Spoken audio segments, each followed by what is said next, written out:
Hello बच्चों, आपके ही YouTube channel all in one exam pass पर आप सभी का स्वागत है। आज मैं आपको मैट्रिक बोर्ड परीक्षा 2024 में होने वाली है विषय संस्कृत के मोस्ट अति महत्वपूर्ण प्रश्न आज आपको इस वीडियो में लगभग 100 ऑब्जेक्टिव क्वेश्चंस बताऊंगा जो आपके परीक्षा में पूछे जाएंगे। तो आप लोग इस वीडियो को शुरू से लेकर पूरे अंत तक जरूर देखिएगा ताकि आपसे एक भी प्रश्न संस्कृत के मिस ना हो। तो मैं चलता हूं इस वीडियो के पहले प्रश्न की ओर। क्या कह रहा है? पहला प्रश्न कह रहा है कि मंगलम पाठ के रचनाकार कौन है। मंगलम पाठ के रचनाकार कौन है? इसका राइट आंसर हो जाएगा आपका डी नंबर, वेद व्यास। जो वेद व्यास जी है वह मंगलम पाठ के क्या है? रचनाकार है। अगला सवाल है, उपनिषद के रचनाकार कौन है? उपनिषद के रचनाकार कौन है? इसका राइट आंसर होगा सी नंबर, वेद व्यास जी क्या है? उपनिषद के रचनाकार है। अगला सवाल है कि उपनिषद किसका अंतिम भाग है? उपनिषद किसका अंतिम भाग है? इसका राइट आंसर होगा सी नंबर, वैदिक साहित्य। अगला सवाल है, मंगलम पाठ में किस प्रकार के मंत्र है? इसका राइट आंसर होगा आपका ए नंबर, पदात्मक। क्या है? पदात्मक है। अगला सवाल है, उपनिषद किसका सिद्धांत प्रकट करता है? उपनिषद किसका सिद्धांत प्रकट करता है? ऑप्शन नंबर बी यानी दर्शन का। अगला सवाल है, किसे वश में नहीं किया जा सकता? किसे वश में नहीं किया जा सकता है? ऑप्शन नंबर ए, आत्मा को वश में नहीं किया जा सकता है। अगला सवाल है, मंगलम पाठ कहाँ से संकलित है? मंगलम पाठ जो है वह कहाँ से संकलित है? ऑप्शन नंबर सी, उपनिषद से। अगला सवाल है, महान से भी महान क्या है? इसका राइट आंसर होगा ए नंबर, आत्मा। आत्मा जो होता है वह महान से महान है। अगला सवाल है कि सूक्ष्म से सूक्ष्म कौन है? सूक्ष्म की मतलब होता है अति छोटा, मतलब अत्यधिक छोटा जिसे हम लोग नहीं देख सकते हैं। तो वही कह रहा है कि सूक्ष्म से सूक्ष्म कौन है? इसका राइट आंसर होगा ए नंबर, आत्मा जो होता है सूक्ष्म से सूक्ष्म होता है। अगला सवाल है, विद्वान शोक रहित होकर किसको देखता है? विद्वान जो है शोक रहित होकर किसको देखता है? ऑप्शन नंबर सी, परमात्मा को देखता है। अगला सवाल है, सत्य से किसका रास्ता प्रशस्त है? कह रहा है कि सत्य से किसका रास्ता प्रशस्त होता है? इसका राइट आंसर होगा बी नंबर, देवलोक। अगला सवाल है, यह संपूर्ण संचार किसके द्वारा अनुशासित है? ऑप्शन नंबर बी, परमात्मा के द्वारा। अगला सवाल है, कह रहा है कि वेदा हेमंतम पुरुषम महानतम विद्यते अन्याय मंत्र किस उपनिषद से लिया गया है? इसका राइट आंसर होगा आपका बी नंबर। क्या होगा? बी नंबर यानी श्वेत रूपनिषद से लिया गया है। किसे लिया गया है? श्वेत रूपनिषद। अगला सवाल है, अनुरनियान महतो महियान आत्मन मंत्र किस उपनिषद से संग्रहित है? इसका राइट आंसर हो जाएगा आपका, इसका राइट आंसर हो जाएगा आपका ए नंबर, मुंडको उपनिषद। अगला सवाल है, आलस कथा का पाठ कहाँ से लिया गया है? इसका राइट आंसर होगा ए नंबर, पुरुष परीक्षा से लिया गया है। अगला सवाल है,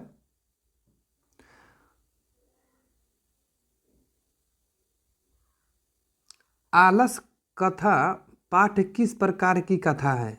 इसका राइट आंसर होगा बी नंबर, व्यंग्यात्मक। अगला सवाल है, आलस कथा पाठ में किस दोष का वर्णन है? ऑप्शन नंबर ए, आलस्य। अगला सवाल है, कौन आलस्य का बहाना बनाता है? ऑप्शन नंबर ए, धूर्त। जो धूर्त लोग थे वह आलस का बहाना बनाते थे। अगला सवाल है, आलसियों के घर में कौन आग लगवाता है? आलसियों के घर में कौन आग लगवाता है?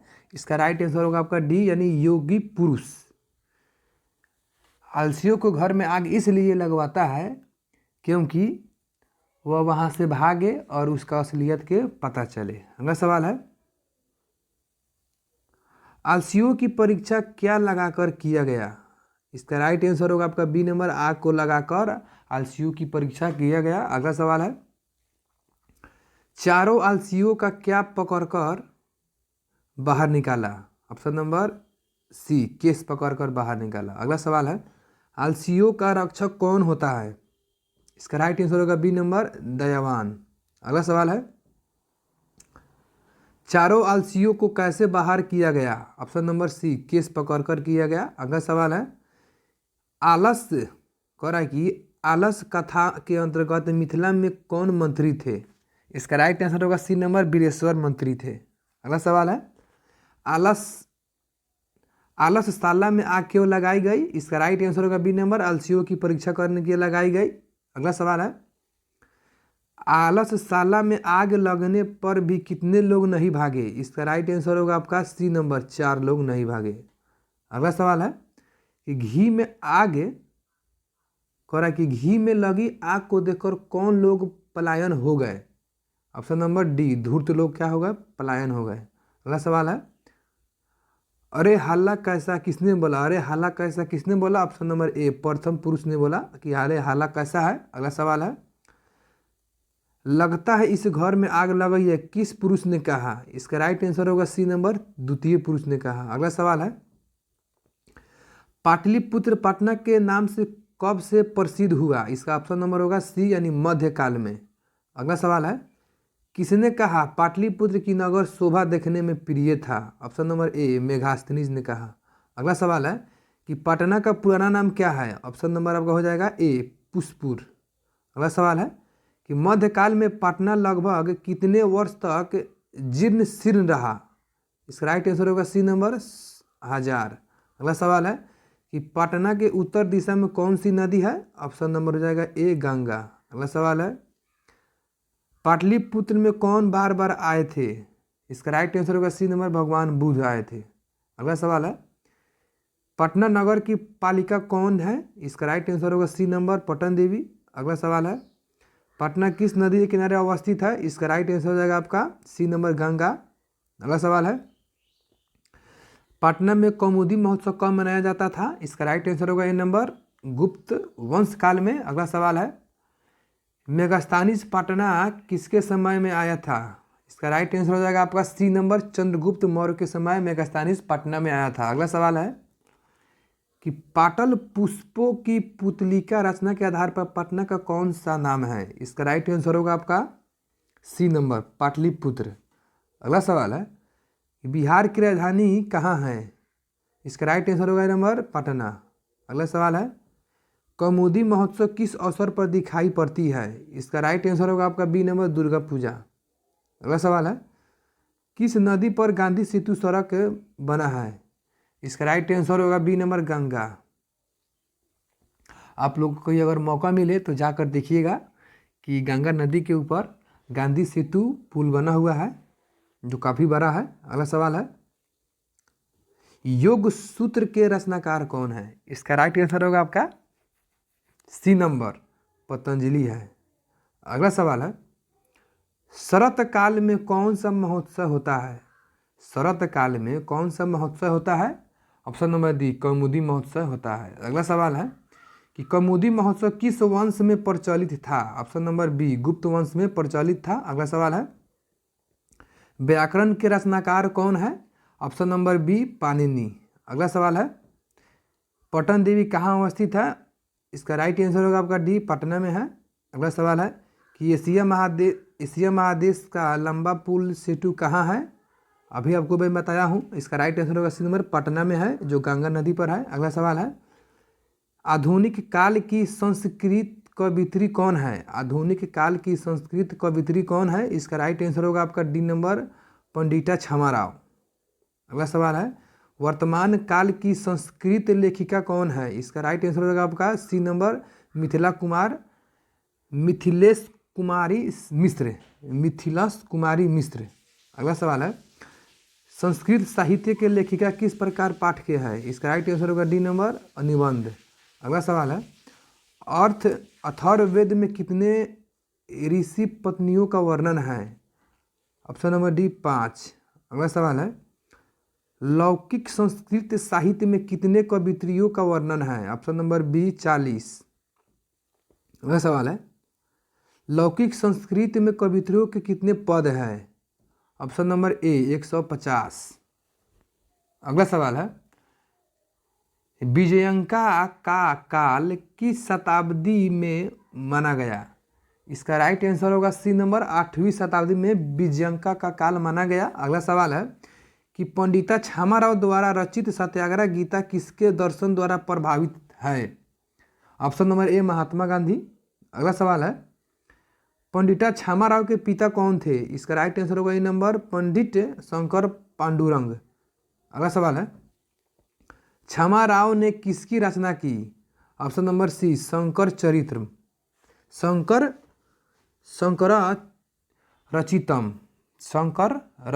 अगला सवाल है, याज्ञवल्क्य की पत्नी कौन थी? इसका राइट आंसर होगा ए नंबर मैत्री। अगला सवाल है, याज्ञवल्क्य ने आत्म तत्व की शिक्षा किसको दी थी? ऑप्शन नंबर ए मैत्री को। अगला सवाल है, याज्ञवल्क्य ने किसकी शिक्षा देते हैं? याज्ञवल्क्य ने किसकी शिक्षा देते हैं? इसका राइट आंसर होगा सी आत्मतत्व। अगला सवाल है, चालुक्य वंश के राजा कौन थे? Option number D Chandraditya. अगला सवाल है, चंद्रादित्य की रानी कौन थी? Option number B Vijay Bhattarika. अगला सवाल है, विजयनगर का राजा किस भाषा का संरक्षण का प्रयास किया? Option number A Sanskrit. अगला सवाल है, मधुरा विजयम महाकाव्य की रचनाकार कौन थी? Option number B Ganga Devi. अगला सवाल है, गंगा देवी के पति कौन थे? इसका राइट आंसर होगा आपका डी नंबर कंपन राय। कौन थे? कंपन राय, ऑप्शन नंबर डी। अगला सवाल है, कंपन राय की पत्नी कौन थी? इसका राइट आंसर हो जाएगा आपका ए नंबर गंगा देवी। अगला सवाल है, अच्युत राय की पत्नी कौन थी? इसका राइट आंसर होगा C number Tirumalamba, option number C. अगला सवाल है, वर्धमिका परिणय नामक चंपू काव्य के रचनाकार कौन है? इसका राइट आंसर होगा आपका ए नंबर तिरुमलंबा। अगला सवाल है, आधुनिक काल की संस्कृति लेखिकाओं में कौन अति प्रसिद्ध है? Option number C Chamarao. अगला सवाल है, वनमाला भावालकर किस काल की संस्कृति कवित्री थी? इसका राइट आंसर होगा डी नंबर वर्तमान काल। अगला सवाल है, विजय भट्टारिका किसकी पत्नी थी? Option number A Chandraditya. अगला सवाल है, ऋग्वेद में कितनी मंत्र दर्शनवती ऋषिकाओं का लेख है? इसका राइट आंसर होगा बी नंबर चतुर्विंशति। अगला सवाल है, महाभारत में किस लेखिका का उल्लेख मिलता है? ऑप्शन नंबर बी मैत्री का। अगला सवाल है, संस्कृत भाषा की लिपि क्या है? इसका राइट आंसर होगा आपका डी नंबर देवनागरी है। अगला सवाल है, स्वर और व्यंजन के बीच में स्थित वर्ण क्या कहलाते हैं? ऑप्शन नंबर होगा ए अंतस्थ। अगला सवाल है, पराध्य शब्द का संधि विच्छेद क्या होगा? इसका राइट आंसर होगा ए नंबर पर प्लस अध। क्या होगा? पर प्लस अध। क्या होगा? पर प्लस अध। Option number A. Option number क्या होगा? ए। अगला सवाल है, सर्वतः शब्द के योग में किस विभक्ति का प्रयोग होता है? इसका राइट आंसर होगा सी नंबर द्वितीय विभक्ति। अगला सवाल है, 50 का संस्कृत क्या है? 50 का संस्कृत शब्द क्या है? ऑप्शन नंबर डी पश्चात। Option number D. अगला सवाल है, क्रमवाची शब्द किन किन लिंगों में बनते हैं? ऑप्शन नंबर डी तीनों लिंगों में। अगला सवाल है, धात्री शब्द का प्रथमा विभक्ति बहुवचन क्या रूप बनाता है? इसका राइट आंसर होगा सी नंबर धात्रिणी। अगला सवाल है, एक सर्वनाम शब्द के सभी विभक्ति सभी वचनों में कितने पद बनते हैं? ऑप्शन नंबर ए 15 पद बनते हैं। अगला सवाल है, अस्था धातु का लट लकार प्रथम पुरुष बहुवचन शुद्ध रूप क्या है? ऑप्शन नंबर सी तिष्ठन्ति। अगला सवाल है,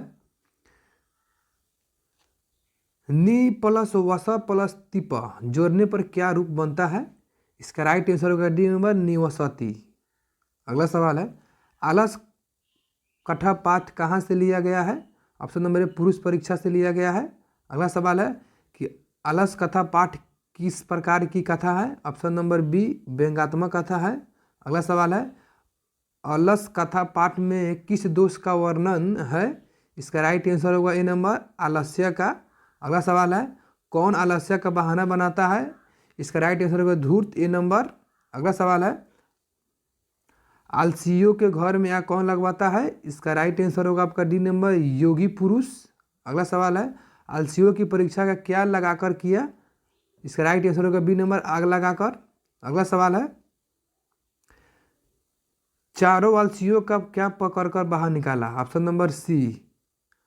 आप लोग कंफ्यूज में पड़ जाइएगा कि दोबारा मैंने इस क्वेश्चन को क्यों दिया है।